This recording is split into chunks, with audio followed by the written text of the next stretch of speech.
Muy buenas tardes a toda la comunidad universitaria que sintoniza la entrevista, un espacio de la Secretaría de Comunicaciones de la Universidad de El Salvador en este viernes 9 de abril de 2021. El tema para abordar este día es informe sobre desaparición de personas en El Salvador. Es un informe que realizó la Fundación de Estudios FESPAD. Y para hablar sobre este tema, para que nos informen más sobre el contenido de este informe, tenemos como invitado a Héctor Carrillo, abogado y director del Programa de Seguridad Ciudadana y Justicia Social. Muy buenas tardes, Héctor. Muy buenas tardes, un saludo a toda la audiencia de la radio, de manera muy particular a la población estudiantil de la Universidad de El Salvador, ¿no? Una institución con una amplia trayectoria y de la que somos hijos e hijas, muchas personas, ¿no? Nuestra segunda casa. Y a las autoridades de la universidad también muchas gracias por este espacio, ¿verdad? Bueno, y antes de iniciar con la entrevista, veremos una nota introductoria realizada por la periodista Nancy Orellana. La Fundación de Estudios para la Aplicación del Derecho, FESPAD, se define a sí misma como una institución de promoción humana, cuyo ámbito de aproximación a la sociedad es el derecho, también como un centro de actuación sobre los problemas jurídicos, sociales y políticos, concibiendo al derecho como un instrumento político al servicio de los más débiles.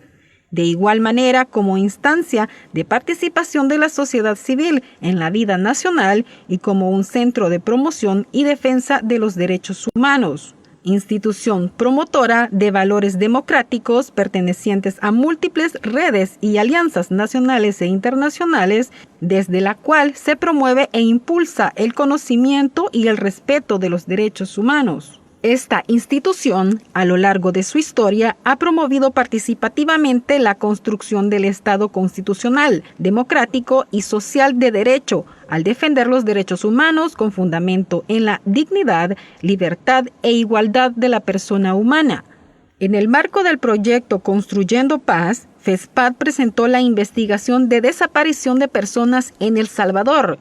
El objetivo de la investigación va enfocado a que el estudio contribuya a sensibilizar a la sociedad salvadoreña sobre la alarmante dimensión del fenómeno y sus diversos impactos, a que el Estado salvadoreño cumpla con sus obligaciones de brindar seguridad a la población, buscar a los desaparecidos e identificar sus restos, investigar y castigar a los perpetradores, reparar integralmente a las víctimas y a sus familias. En un comunicado emitido por esta institución, destacó la invisibilización y negación oficial de un crimen de gran afectación entre la población, principalmente la que vive en condiciones de exclusión y vulnerabilidad, que ha favorecido su utilización bajo distintos móviles entre particulares y agentes del Estado. En este mismo comunicado agrega que la postura negacionista que ha prevalecido entre distintos gobiernos respecto a su existencia, dimensión e impacto, profundiza el aislamiento, el temor y el ostracismo en el que suelen quedar las familias luego del trágico hecho. Y reafirma que esta retórica política minimiza, niega y trivializa la desaparición de personas y que es posteriormente replicada por los operadores de justicia ante el conocimiento de los casos que llegan a sede policial o fiscal, legitima y le da la fuerza al propósito del perpetrador de este delito, que es negar, no dejar huella, anular e invisibilizar la existencia de la víctima y del delito. En este contexto, la Fundación de Estudios para la Aplicación del Derecho realiza una serie de recomendaciones que integra a entidades políticas, sociales y económicas para adoptar medidas de prevención, localización e investigación de los casos de personas desaparecidas con enfoque humanitario y la reparación a las familias de las víctimas desaparecidas. Quédate en la siguiente entrevista y conoce más detalles del análisis de los resultados de la investigación realizada por FESPAD de la desaparición de personas en El Salvador. Informó Nancy Orellana.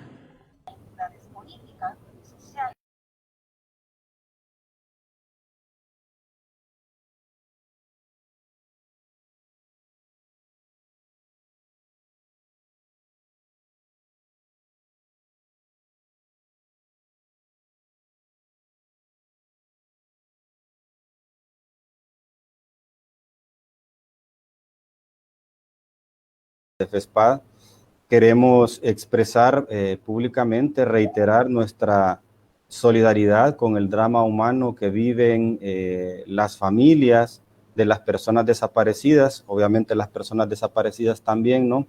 Es un crimen abominable desaparecer una persona con estragos que abarcan no solo a la persona que fue objeto de la desaparición, sino a la familia y a la comunidad en general. Entonces vaya hacia ellos nuestra solidaridad por esta situación, y decir que desde la lógica de FESPAD, desde nuestra brújula de trabajar por la dignidad de las personas, estamos altamente comprometidos y comprometidas con visibilizar el fenómeno y aportar a que el Estado asuma su rol de garante de derechos. Justamente el propósito de la investigación es ese, ¿no? Visibilizar el fenómeno y ser evidencia de la magnitud que tiene, pero también evidencia que le permita a la sociedad tomar conciencia de lo grave que es dentro del contexto de violencia que atravesamos desde hace algunos años, pero sobre todo evidencia para que el Estado, las instituciones del Estado, y aquí estamos hablando no solo del órgano ejecutivo, sino de la Fiscalía, de la Policía, de la Dirección de Atención a Víctimas también, que debiera de tener un papel protagónico en esto, de la Procuraduría para la Defensa de los Derechos Humanos, que asuman un rol, evidencia que les permita tomar decisiones sobre cuáles son las debilidades institucionales, sobre cuáles son las distintas características del fenómeno y poder abordarlo adecuadamente, ¿no? Ese es el propósito de la investigación, ya que consideramos que es un fenómeno que ha estado, como la nota lo planteaba, ha sido minimizado durante mucho tiempo, y buscamos eso, ¿no?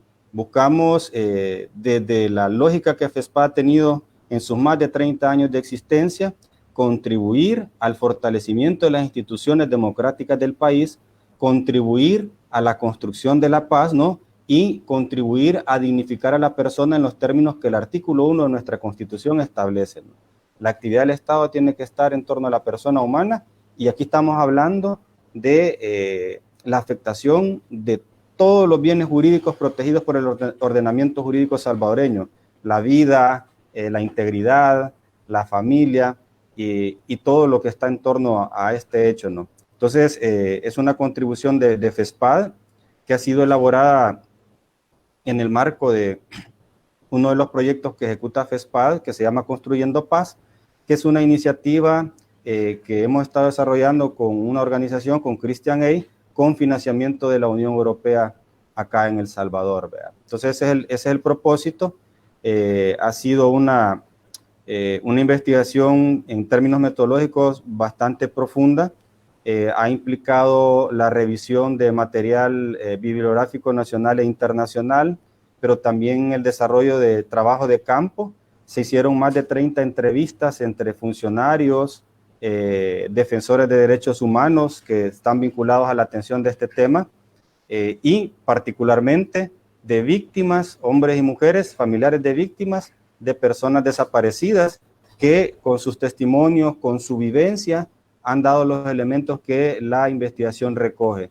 La investigación recoge 23 casos de personas desaparecidas.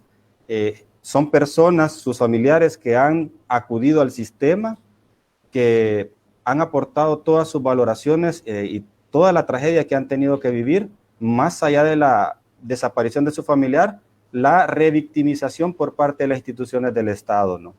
Ese es el propósito de la investigación, ¿verdad? Bueno, y entrando ya a hablar un poco más sobre el fenómeno en concreto, ¿cuáles son los antecedentes de este fenómeno de las desapariciones forzadas? Sí, yo creo que eso es muy importante traerlo a colación. Bueno, la investigación abarca un periodo temporal muy específico, que es 2014 a 2019. De 2019 a 2020 hay datos ya que están fuera de la investigación, pero que podemos comentarlos también. Pero no obstante que abarca ese periodo temporal, también incluye algunos antecedentes históricos, ¿no?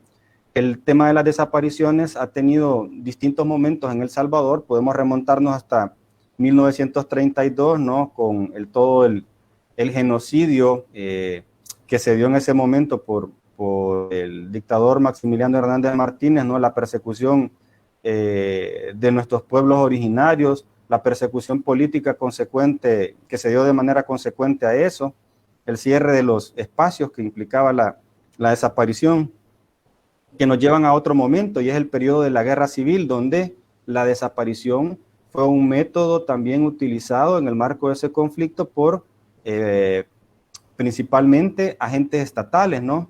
Hay más de 8,000 personas desaparecidas durante el conflicto armado, que son una deuda pendiente, valga decir, para el Estado salvadoreño, una gran deuda, porque a estas alturas El Salvador ni siquiera ha tenido la capacidad, y específicamente la Asamblea Legislativa saliente, de emitir una ley de reconciliación nacional sobre este tema. Ojalá que la nueva Asamblea Legislativa sí asuma este rol con responsabilidad, porque hay una gran deuda, no solo en el tema de desapariciones, sino en otros temas vinculados a la justicia transicional, ¿no? Entonces ahí encontramos otro periodo de tiempo que marca el fenómeno de las desapariciones en El Salvador. Luego de los acuerdos de paz, este fenómeno empieza a aparecer allá por el año 2003, ¿no? Ya cuando la violencia generalizada en nuestro país fue desembocando en el fortalecimiento de estructuras criminales denominadas maras o pandillas, ¿no? Y la aplicación de las políticas represivas por parte de los gobiernos de turno en todo aquello que conocimos como la mano dura, la super mano dura y demás, ¿no? Que llevaron a las estructuras criminales a ir mutando su manera de actuar. Y parte de esa mutación del actuar delictivo implicó tratar de esconder a sus víctimas mortales, ¿no? Para evitar las consecuencias y para evitar la persecución por parte de las autoridades del Estado. Posteriormente, y el estudio es enfático en esto, hay un periodo que es de particular atención, o debe ser de particular atención para la sociedad salvadoreña y para el Estado. Y es que en el año 2012 hubo un notable incremento de este tipo de hechos. Ese periodo, año 2012-2013, ese periodo o esa alza coincide con la cuestionada tregua entre gobierno y pandillas, ¿no? Entonces, una de las hipótesis que hay por ahí es que parte del manejo de los indicadores de violencia, entre los cuales estaban los homicidios, fue ocultar las víctimas por parte de los grupos criminales, ¿no? Es decir, en el marco de esos acuerdos de disminuir para generar un ambiente distinto, un aparente ambiente distinto de cambio, se multiplicó la desaparición de personas. Y bueno, ahí por desde el año 2005, de hecho, empezaron a aparecer casos alarmantes de desaparición de personas, y fueron alarmantes porque empezaron a descubrirse los denominados cementerios clandestinos, ¿no?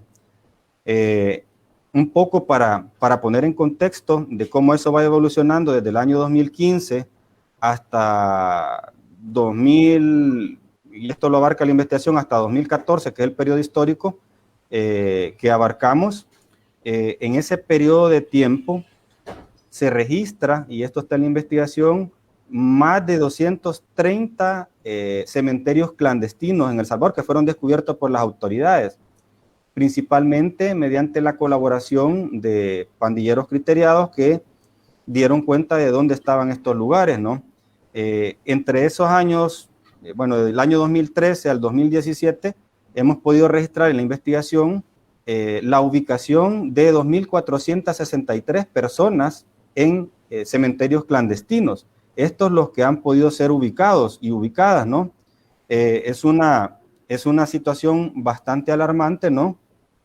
Y bueno, ya dentro de este periodo que hemos estudiado, 2014-2019, hay un registro de 22,000 denuncias de personas desaparecidas. Hay que ser claro respecto a esta cifra de las 22,000 denuncias, porque uno de los problemas que detalla la investigación es la falta de unidad o de un registro único respecto al tema de las desapariciones. Por ejemplo, en ese mismo periodo de tiempo en que la Fiscalía reporta 22.000 denuncias, se reportan en la policía solo 2.000 denuncias, ¿no? Es decir, no había una atención adecuada a un fenómeno de tal magnitud, ¿no? Esta situación de la falta de datos estadísticos persiste hasta el momento, ¿no? No hay una unidad, por dar algunos datos, por ejemplo, y ya esto, aquí aunque me salga un poquito del periodo de la investigación, pero creo que es válido mencionarlo, porque el propósito de la investigación es que se le ponga atención a esto. Hemos podido constatar, por ejemplo, que la policía, los datos oficiales de la policía, por ejemplo, de las desapariciones del año 2020, es de 1.539 personas, cuando ha circulado información que aparentemente la Fiscalía tiene más de 2.000 denuncias de este tipo, ¿no? Hemos solicitado la información del último año a la Fiscalía, estamos en la espera de corroborarla para ver en qué medida hay divergencia todavía de el número de estadística o la estadística en torno a este fenómeno, ¿verdad? Parte de ese antecedente, quizás vale la pena mencionarlo, es que la falta de atención a esta situación ha provocado que las desapariciones no sean llevadas a cabo solo por grupos criminales, sino que también hay casos donde se ven involucrados agentes estatales y también hay casos que ponen en evidencia que personas particulares, es decir, fuera de los grupos criminales organizados y del aparato estatal, han utilizado esta modalidad también en busca de impunidad porque ha sido un hecho que no se le ha puesto la atención debida, ¿no? Ese es un poco los antecedentes de la investigación que reflejan cómo ha ido evolucionando, ¿no? Venimos del fenómeno de las desapariciones en el conflicto armado, ¿no?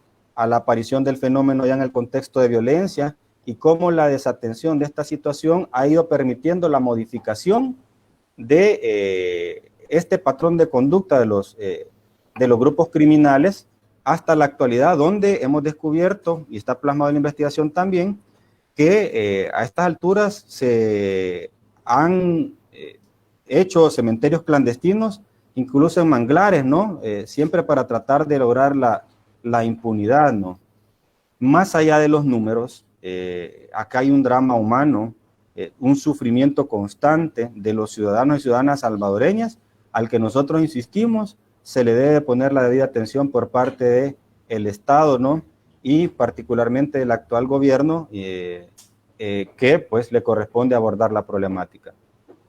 Quiero regresar a un punto que mencionaste y tiene que ver con sobre cuál es el marco social, económico y político en el que las desapariciones se dan.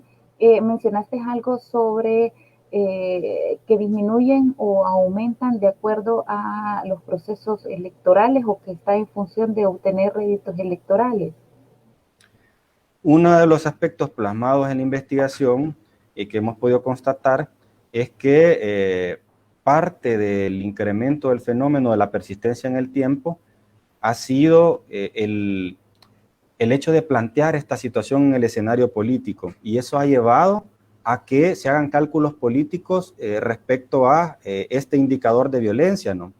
De manera particular, esos pactos reiterados entre distintos actores políticos y los grupos criminales ha sido una constante en la evolución del fenómeno. Aunado a esto, hay que decirlo, el Estado, los gobiernos de turno, no han sido capaces de abordar la violencia de manera integral, y esto ha permitido la persistencia del fenómeno en el tiempo y su agudización. Hay que recordar, por ejemplo, y esto es parte del contexto, que allá por el año 2002, 2003, es que empieza toda esta política manodurista para la atención de la violencia, ¿no? En donde la prevención de la violencia fue relegada a segundo término y en el mejor de los casos a un aspecto más de tipo decorativo por plantearlo en el escenario, ¿no? Las políticas manoduristas iniciadas por los gobiernos del Partido Arena, continuadas luego por el FMLN, contribuyeron grandemente a que este fenómeno se mantuviera. El tema de la prevención aparece con alguna fuerza hasta que se emite o se elabora el Plan El Salvador Seguro, donde ya de una manera sistemática, bien clara, se plantea la necesidad de trabajar en la prevención de la violencia. Y el Plan El Salvador Seguro, y hay que reconocer lo bueno y criticar lo malo, en términos teóricos, era un abordaje adecuado. De hecho, planteaba que los fondos que se iban a destinar al tema de prevención iban a representar arriba del 74%. Sin embargo, con el transcurso del tiempo, resultó que lo que se destinó al tema de prevención, porque hubo mucha inversión para ese plan, anduvo rondando el 30%, sumado a lo cual, ese 30% que en teoría se invirtió en prevención, realmente no lo constituía. Quienes aplicaron o utilizaron estos fondos metían en el tema de prevención cosas que si bien son necesarias, son buenas, positivas, pero que no tienen un gran impacto, como poner una lámpara o cosas así, ¿no? Pero cosas que no tenían impacto, como lo puede tener una estrategia destinada a generar capacidades en las comunidades y a resolver sus problemáticas, ¿no?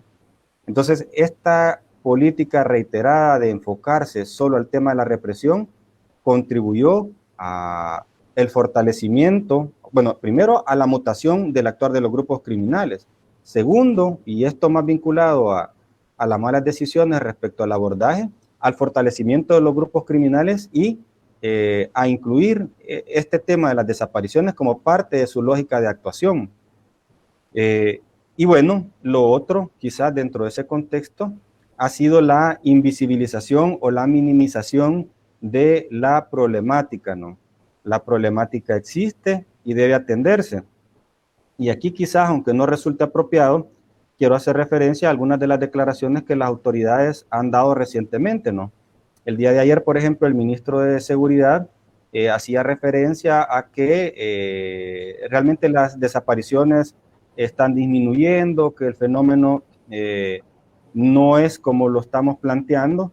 Yo quiero mandar el mensaje al señor ministro que la investigación pretende ser un aporte para resolver la problemática. Lo invitamos a que la revise y nos ponemos a las órdenes también para poder dar cualquier aporte en torno al tema.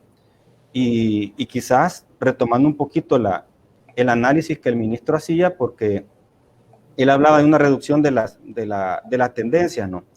Y está bien, podemos hablar sobre eso ya hablando del año 2018, 19, 2020. Dejemos a un lado ese problema que existe con la falta de un registro adecuado en términos estadísticos. En efecto, en el año 2018 se registraron 3.500 denuncias por parte de la Fiscalía. En el año 2019 anduvo rondando 2.383, 84 denuncias. Y en el año 2020, según datos de la policía, hay 1.539 denuncias. Ahí se puede reflejar una tendencia a la baja, pero hay que tomar varios factores en cuenta. Primero, que no todos los hechos se denuncian. Según algunos datos estadísticos, solo se denuncia el 20% de manera general de los hechos delictivos. Pero sumado a eso, y un poco atendiendo al desglose que las autoridades hacen del número de personas desaparecidas, y creo que a esto hacía referencia el señor ministro, hay una cantidad que resulta ubicada. Por ejemplo, las estadísticas reportan que en el año 2019, para el caso, se lograron ubicar con vida 1.278 personas. Y en el año 2019 se lograron ubicar con vida alrededor de, ya le digo, 699 personas ubicadas. Pero el otro dato que no se dice y que es importante es el número de casos que al cerrar el año quedan activos. Por ejemplo, en el año 2019 quedaron activos 948 casos que no fueron encontrados y que no hay respuesta.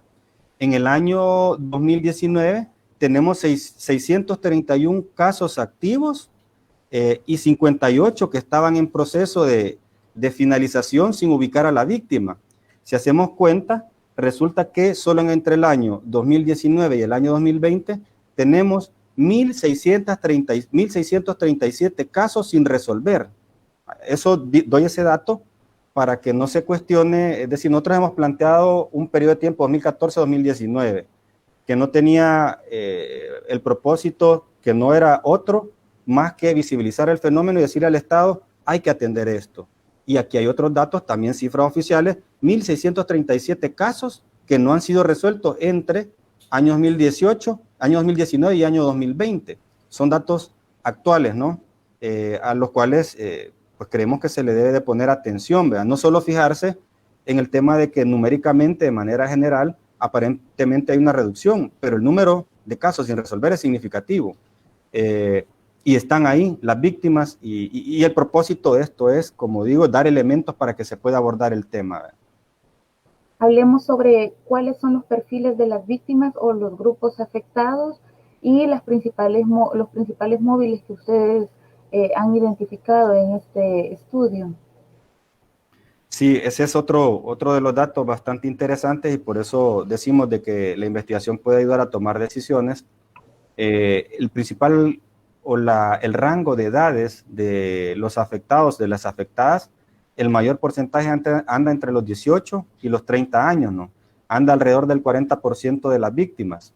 Hay un porcentaje alrededor del 26-27% que son personas menores de 18 años. Eso nos pone de manifiesto quiénes son las principales personas en riesgo. Las mujeres también son un sector altamente vulnerable. Al hacer una tendencia o un análisis histórico, las mujeres vienen representando alrededor del 40% de las víctimas también.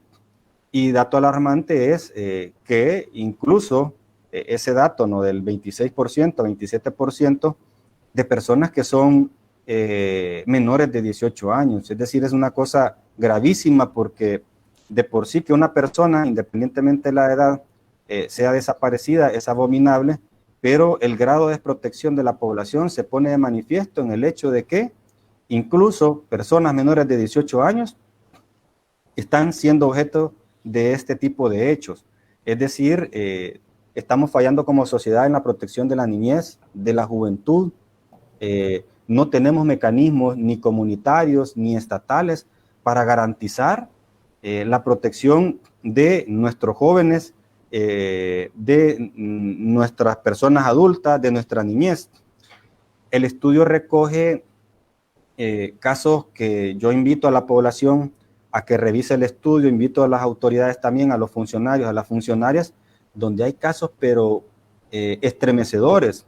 Por ejemplo, está registrado un caso donde un muchacho fue citado por un docente o ex docente de un centro escolar y aparentemente fue citado con el propósito de ser entregado a grupos criminales.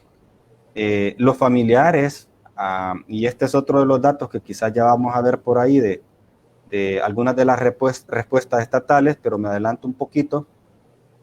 Los familiares por cuenta propia han logrado recabar información y no han tenido respuesta adecuada de las autoridades. En este caso, por ejemplo, la acción temprana de la familia logró tener indicios importantes de dónde estaba el joven, acudieron a las autoridades, pero se minimizó el hecho y no hubo una colaboración para tratar de ubicar a la persona. Eso por mencionar solo uno de los 23 casos que están reflejados ahí y que dan muchas luces de las debilidades institucionales. Pero bueno, lo otro que se planteaba es, digamos, las modalidades o las causas, ¿no? Hemos logrado constatar diversas causas por las cuales las personas son desaparecidas. Empezar diciendo que en el caso de las mujeres, de las niñas, de las adolescentes, hay una situación muy particular respecto a este fenómeno. Las niñas, las mujeres, las adolescentes suelen ser, en el marco de este tipo de desapariciones, el móvil para desaparecerlas suele ser el tema de marcar territorios donde los grupos criminales predominan, ¿no? O como objeto de venganza, y está presente también que aparte de la desaparición son objeto de agresiones sexuales y de mutilaciones las mujeres, ¿no? Entonces ese es uno de los aspectos que hemos podido recabar, es decir, que uno de los móviles para la desaparición es el tema de venganza hacia una persona o hacia o como represalia por el tema de tener ciertos vínculos las mujeres con personas que los grupos criminales creen inapropiados, ¿no? Es una manera de marcar territorio. También otro de los motivos es cuando las personas se han negado a participar o a colaborar con grupos delictivos. Hay casos de desaparición que se han dado por esa situación. Incluso hay un caso donde al parecer había un joven que estaba siendo obligado a colaborar, ¿no? Incluso con agentes estatales pero con carácter delictivo, ¿no? Para abrir cementerios clandestinos, y en el momento que decidió ya no hacerlo, pues fue objeto de una desaparición, ¿no? Entonces, la negativa también a incorporarse a grupos criminales es otra de las causas de desaparición.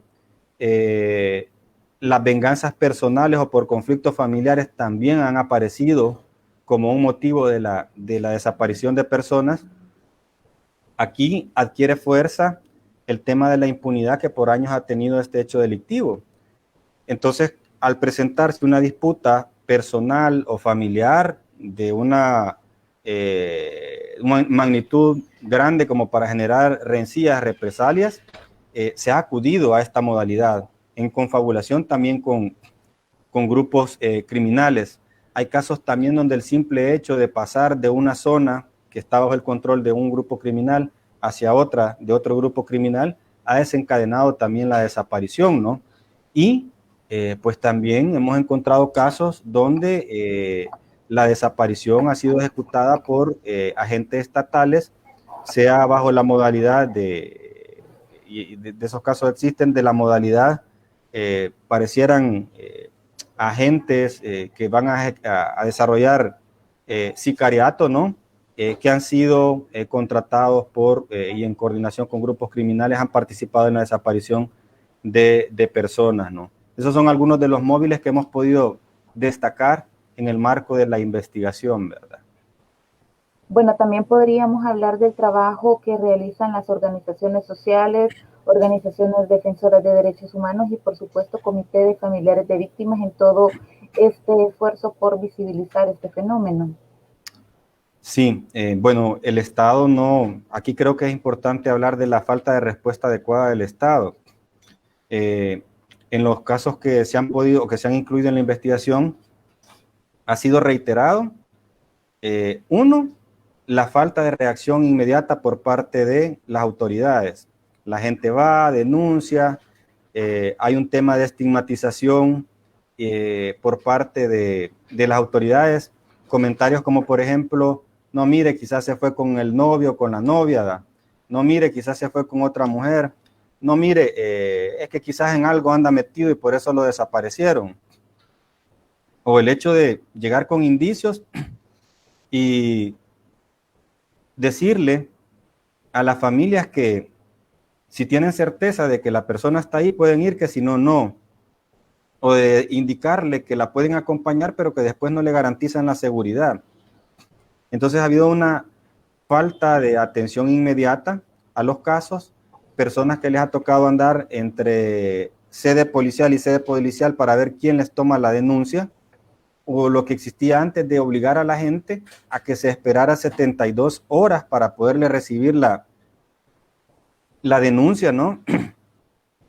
Son cosas que han llevado a varias organizaciones de la sociedad civil a tener que asumir un rol en defecto de la actuación del Estado. Hay organizaciones muy importantes como ASDEU, que tiene ya un amplio trabajo de acompañamiento a las víctimas, y ese acompañamiento se ha traducido en poder representar a las personas en sede judicial, poder orientar sobre cómo activar los mecanismos también, ¿no? El apoyo del carácter psicosocial, que es una una necesidad pero muy presente en los familiares de las víctimas de desaparición y pues a las organizaciones les ha tocado asumir este rol, ¿no? Y también el rol de tratar de insistirle a la institucionalidad del Estado en cuanto a poder atender el fenómeno, ¿verdad? Realmente hay casos donde la Fiscalía, por ejemplo, le ha llegado a decir a los familiares, mire, mi trabajo no es estar ubicando a personas, ¿verdad? Si usted tiene pruebas, tráigamelas. O donde las personas, los familiares han insistido en que se haga uso de videos que están ubicados en los lugares donde las personas desaparecieron y los fiscales no han tomado cartas en el asunto, ¿no? Desde las limitantes que pueda tener las organizaciones de la sociedad civil se ha tratado de ir mejorando este tipo de mecanismos, pero sin duda quien tiene todas las herramientas para darle la atención adecuada es la institucionalidad del Estado, ¿verdad? Entonces hay algunos esfuerzos de algunas organizaciones como ASDEU, como Cristosal, como el Servicio Social Pasionista, entre otras. La misma Procuraduría tiene algún esfuerzo para tratar de abordar el tema, la Procuraduría para la Defensa de los Derechos Humanos. En los últimos años ha habido quizás institucionalmente algunos avances muy pequeños todavía, pero que son positivos, como incluir el tipo penal de la desaparición de personas que se hizo a finales del año 2019 por parte de la Asamblea Legislativa, que vino a dar como un marco legal para que se atendiera el fenómeno, porque la Fiscalía decía que no podía registrar los casos porque no estaba tipificado, ¿no?, como delito, o la emisión del protocolo de acción urgente para ubicar personas, que es un hecho positivo, pero que tiene la debilidad que no se aplica en todos los casos, sino solo bajo ciertos criterios, que tendrá que ser objeto de evaluación porque es reciente. Estamos hablando de que no tiene, bueno, fue allá por el 2019 fue emitido, y eso le sumamos el año de la pandemia que no ha podido o no ha permitido la aplicación normal de estos marcos legales, pero que representa algún avance que hay que profundizar, como también el hecho de crear una unidad especializada en la Fiscalía sobre este tema. Hay que darle capacitación a los fiscales, hay que darles recursos, y la capacitación y la atención va incluso desde lo más básico de atender con calidad y con candidez a los familiares, ¿no? Que yo creo que eso ya es bastante. El Instituto de Medicina Legal es una institución que es muy bien evaluada por los familiares de víctimas de desaparición. Creo que es de las pocas instituciones que los familiares dicen, mire, sí, ahí hay apoyo para nosotros y nosotras. Eso es muy importante destacarlo, ¿no? Dentro de lo que le toca al Instituto de Medicina Legal, ¿no? Pero hay personas que a diario, y yo creo que tenemos que ponernos en esa situación, se despiertan y anochecen pensando en dónde está su familiar, ¿verdad? ¿Qué le habrá pasado? Y con ese deseo de encontrarlo o encontrarla.